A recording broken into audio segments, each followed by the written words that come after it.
माया, सत्य का छलावा या मन का परावर्तन। जो कुछ तुम देख रहे हो वह सत्य नहीं, जो कुछ तुम अनुभव कर रहे हो वह भी सत्य नहीं। तो फिर सत्य क्या है? और अगर यह संसार माया है तो फिर इसका अस्तित्व क्यों है?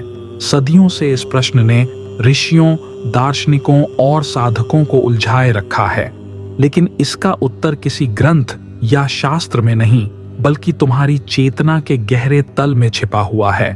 क्या यह दुनिया सच में है या यह केवल तुम्हारे मन का एक जटिल खेल है? आइए इस पर विचार करें। माया वह जो है और वह जो नहीं है। एक सपना जब चलता है तो वह वास्तविक लगता है, लेकिन जैसे ही तुम जागते हो वह समाप्त हो जाता है। क्या यही माया नहीं? ब्रह्मसूत्र 2:1-14 कहता है, गौणश्च शब्देभ्यः। यह संसार गौण है, केवल शब्दों और नाम रूप का प्रक्षेपण मात्र है। माया का अर्थ केवल भ्रम नहीं है, यह सत्य का एक छद्म रूप है, एक ऐसा परावर्तन जो वास्तविक लगता है लेकिन वास्तव में है नहीं। माया ना तो पूरी तरह सत्य है न पूरी तरह असत्य। यह सत्य का प्रतिबिंब है लेकिन सत्य नहीं। यह अनुभव होता है लेकिन टिकता नहीं। श्वेताश्वतर उपनिषद 4:10 में कहा गया है, मायां तु प्रकृतिं विद्यान मायिनम तु महेश्वरम। माया को प्रकृति समझो, लेकिन जो इसे चला रहा है वह स्वयं परमेश्वर है। तुम अपने जीवन की हर घटना को गंभीरता से लेते हो, लेकिन कुछ वर्षों बाद वही घटनाएं याद भी नहीं रहती। जो कभी जीवन मरण जैसा प्रश्न था, आज वह एक छोटी सी बात लगती है। यही माया है। माया का सबसे बड़ा भ्रम, मैं, सबसे बड़ा धोखा वह है जिसे तुमने अपने अस्तित्व के बारे में स्वीकार कर लिया है। क्या तुम वही हो जो तुम्हें लगता है? तुम्हारी इच्छाएं, तुम्हारे डर, तुम्हारा नाम, तुम्हारा शरीर, क्या यही तुम हो? भगवद गीता 2:16 कहती है, नास्तो विद्यते भावो ना भावो विद्यते सतः। असत का अस्तित्व नहीं होता और सत का कभी अभाव नहीं होता। माया का सबसे बड़ा खेल यही है कि उसने तुम्हें स्वयं का ही भ्रम दे दिया। जब तुम अपने शरीर को मैं मानते हो तो वह बदल जाता है, बच्चे से जवान और जवान से बूढ़े। जब तुम अपने मन को मैं मानते हो तो वह अस्थिर हो जाता है। हर पल तुम्हारे संकल्प बदल जाते हैं। अभी मन बनाया मैं यह करके रहूंगा, और अगले ही पल तुम उसे नजरअंदाज कर देते हो। जब तुम अपने विचारों को मैं मानते हो तो वे भ्रमित कर देते हैं। हर पल अपना रूप बदल लेते हैं। तुम हर पल विचार बुनते हो और फिर उन्हीं में उलझ जाते हो। तो फिर तुम मन भी नहीं हो, तो फिर तुम कौन हो? माया यही चाहती है कि तुम यह प्रश्न कभी न पूछो। क्या माया से बचा जा सकता है? तुम माया से भाग नहीं सकते, लेकिन तुम उसे पहचान सकते हो। कोई भी इस संसार से बच नहीं सकता। शरीर, रिश्ते, इच्छाएं, सुख दुख, ये सब माया के ही खेल हैं। लेकिन एक तरीका है जिससे तुम इस खेल को समझ सकते हो। मांडूक्य उपनिषद 7 में कहा गया है, नान्तः प्रज्ञं न बहिष्प्रज्ञं नो भयतः प्रज्ञंस आत्मा सविज्ञेय। वह न तो बाहरी जगत में है, ना ही आंतरिक मन में। वह केवल स्वयं में स्थित है। वही आत्मा है, वही जानने योग्य है।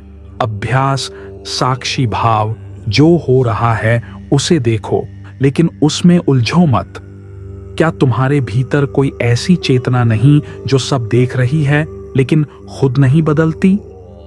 जब तुम क्रोधित होते हो, क्या तुम्हारे भीतर कोई ऐसा है जो देख रहा होता है कि क्रोध आ रहा है? जब तुम दुखी होते हो, क्या तुम्हारे भीतर कोई ऐसा है जो जानता है कि यह दुख अस्थायी है? वही साक्षी तुम्हारा वास्तविक स्वयं है। सत्य की खोज। क्या जो चीजें तुम्हें महत्वपूर्ण लगती हैं वे सदा के लिए हैं? क्या जो सुख तुम चाहते हो वह स्थायी है? क्या जो दुख तुम महसूस कर रहे हो वह शाश्वत है? कठोपनिषद 2:1:11 कहती है, न जायते म्रियते वा विपश्चिन्नायं कुतश्चिन्न बभूव कश्चित। आत्मा न जन्म लेती है न मरती है, यह ना तो उत्पन्न होती है ना ही नष्ट होती है। विज्ञान इसे ही ऊर्जा कहता है। माया का प्रभाव तब तक रहता है जब तक तुम चीजों को जैसा वे हैं वैसा नहीं देखते। जागरूकता या सचेत होना। माया केवल तुम्हारी इंद्रियों और मन को पकड़ सकती है, लेकिन जो इसे देख रहा है उस पर इसका कोई प्रभाव नहीं है। मन एक लेंस है, लेकिन तुम लेंस नहीं, तुम वह हो जो उस लेंस से देख रहा है। आंखें दिखाती हैं, लेकिन तुम आंखें नहीं, तुम वह हो जो देख रहा है। कान सुनते हैं, लेकिन तुम कान भी नहीं हो, तुम वह हो जो कानों द्वारा सुन रहा है। अगर तुम स्वयं को शरीर, मन और भावनाओं से अलग देख सकते हो, तो माया स्वतः ही दूर हो जाएगी। यही तो सही मायने में अभ्यास है। माया से परे सत्य क्या है? जिसे न शब्द पकड़ सकते हैं, न मन समझ सकता है, वही सत्य है। सत्य वह नहीं जो तुम्हें दिखाई या सुनाई देता है, या तुम जिसे स्पर्श कर सकते हो। वह सिर्फ छलावा है, जैसे चंद्रमा की परछाई कुएं के पानी में देखकर कोई उस परछाई को ही चंद्रमा मान ले। सत्य तो वह है जो हमेशा था, हमेशा है और हमेशा रहेगा। ब्रह्म ज्ञान प्राप्त करने का अंतिम सूत्र है मुंडक उपनिषद 3:2:9 यदा पश्य पश्यते रुक्म वर्णम कर्तारमीशम पुरुषम ब्रह्मयोनिम। जब साधक उस तेजस्वी पुरुष को देखता है जो ब्रह्म का कारण है, तभी उसे सत्य का बोध होता है। तो क्या माया को नकार देना चाहिए? नहीं, माया को समझो, इसे स्वीकार करो, लेकिन इसके भ्रम में मत उलझो। माया एक सपना है, लेकिन यह सपना तब तक चलता रहेगा जब तक तुम जाग नहीं जाते। निष्कर्ष, जागो, क्योंकि यह सत्य नहीं। अब सवाल यह नहीं कि माया क्या है, असल सवाल यह है कि तुम कब जागोगे। यही सही समय है इस जागरूकता की ओर बढ़ने का। तुम अनंत हो, तुम असीम हो, तुम ईश्वर की संतान हो, तुम उसी ऊर्जा से निर्मित हुए हो जिससे सारा ब्रह्मांड निर्मित हुआ है। तुम और ब्रह्मांड एक ही हो।